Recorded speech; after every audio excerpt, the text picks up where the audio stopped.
rakyatnya tidak merasakan. Kenapa? Karena hanya ada 1-2 sektor yang tumbuh utama, yang lain hanya menonton dari rumahnya masing-masing. Kita menghadapi tantangan lingkungan hidup, itu menjadi kenyataan bagi kita. Solusi menghadapi masalah lingkungan hidup, apalagi soal polusi udara, bukanlah terletak di dalam subsidi untuk mobil listrik. Yang pemilik mobil listriknya adalah mereka-mereka yang tidak membutuhkan subsidi.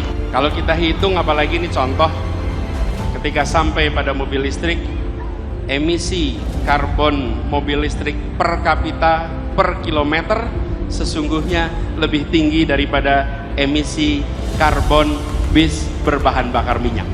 Kenapa itu bisa terjadi? Karena bis memuat orang banyak, sementara mobil memuat orang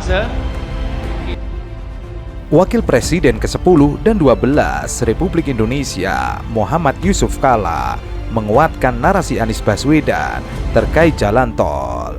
Yusuf Kalla mengatakan, jalan tol yang selama ini dibanggakan pemerintah, pembangunannya bukan dibangun oleh pemerintah. Jalan berbayar itu dibangun oleh investor dan swasta. Oleh karena itu, Yusuf Kalla meminta pemerintah fokus untuk membangun jalan tidak berbayar. Jadi, anggaran itu jangan lupa, jalan tol bukan pemerintah yang buat.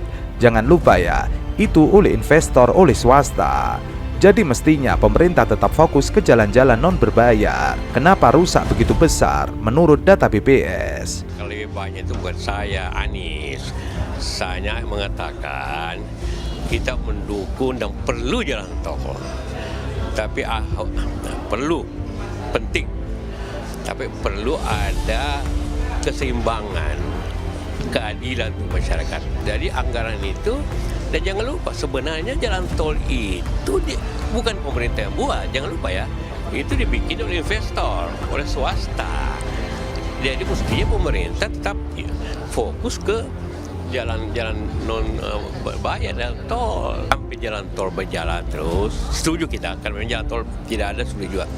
Tetapi juga ada anggaran untuk memelihara jalan 100 yang rusak selama 124, sehingga baik yang bisa bayar, baik masyarakat, semuanya jalan. JK menambahkan, perlu ada keseimbangan di dalam pembangunan infrastruktur jalan di Indonesia, baik itu jalan tidak berbayar maupun jalan bebas hambatan. Selain itu, ia meminta agar pembangunan jalan tol berbayar harus memperhatikan akses jalan yang bisa dinikmati seluruh warga tanpa harus membayar lebih. Namun, pernyataan itu bukan berarti tidak setuju terhadap pembangunan jalan tol berbayar. Bergelombang kayak itu, aduh parah banget, hancur banget. Terus ada lagi di sini nih, kalau jalannya ini hancur kayak gini, orang jarang jalan masuk ke sini. Jalannya parah bener, Mbak. Soalnya saya tiap hari ke sini jemput anak sekolah di sini. Jadi kalau wayahnya hujan, jalannya kayak gini nggak bisa buru-buru. Jalannya parah bener, banyak bener kubang-kubangan kayak gini. Moga-moga aja mana jalan kita yang jelek, Lampung bisa cepat diperbaiki. Sebelumnya, JK menyinggung jalan di Lampung yang viral karena rusak. Tapi di sisi lain, pemerintah membanggakan pembangunan jalan tol berbayar. Hal itu ia sampaikan dalam pidato hari ulang tahun ke-21 Partai Keadilan Sejahtera. Baru-baru ini viral kenapa jalan di Lampung dan juga di Makassar rusak. Di lain pihak, kita juga bangga bahwa pemerintah, juga waktu saya pemerintah, mampu membangun ribuan kilometer jalan tol. Tol itu penting agar tidak macet, penting sekali jalan tol. Tetapi 170.000 jalan rusak di Indonesia, itu data BPS. Minimnya pembangunan dan perbaikan jalan gratis di pemerintahan era Jokowi memunculkan anggapan hanya orang mampu yang bisa lewat jalan mulus. Tapi jalan rakyat untuk petani, pedagang kecil oleh siapapun rusak tidak diperbaiki. Itu ketidakadilan untuk rakyat. Sirak, kenapa jalan di Lampung, di Jambi, dan juga di Makassar rusak luar biasa. Di dalam pihak kita bangga bahwa pemerintah, juga waktu saya pemerintah, membuat jalan tol 2.600 km. Kita penting, kalau tidak macet untuk lebaran, jalan penting sekali jalan tol. Tetapi 170.000 km jalan rusak di Indonesia. Itu data BPS.